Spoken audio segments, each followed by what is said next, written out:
Sa panig naman ng Philippine Coast Guard ay isang seaborne evacuation ang isinagawa bilang pakikibahagi sa Metro Manila Shake Drill. Narito ang ulat.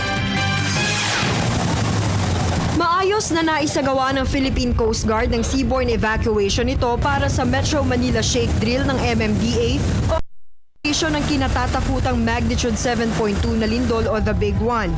Kaninang alas 10:30 ng umaga, agad kumilos ang PCG matapos marinig ang sirena at kampana. Sa Manila Bay, inabangan ng mga Coast Guard rescuer ang mga sugatan sa lindol. Ang dagat kasi ang magsisilbing isa sa mga maaaring lagusan sakaling mabara ng mga gumuhong gusali at hindi na madaanan ng kalsada. Talagang may mga tumayo bilang biktima ng lindol na inihiga pa sa stretcher at saka ibinyahe sa pamamagitan ng aluminum at rubber boat patungong floating medical ship na BRP Pampanga na nasa Manila Bay lang din. Dito may mga medical team na nagbigay ng paunang lunas.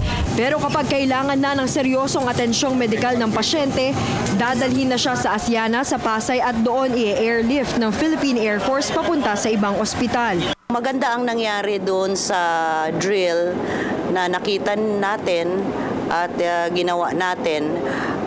Dito na papatunayan na talagang maganda yung collaborations, mga different interagencies na nag-participate.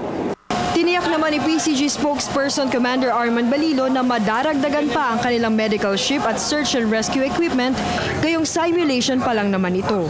Para sa Telebisyon ng Bayan, Ria Fernandez.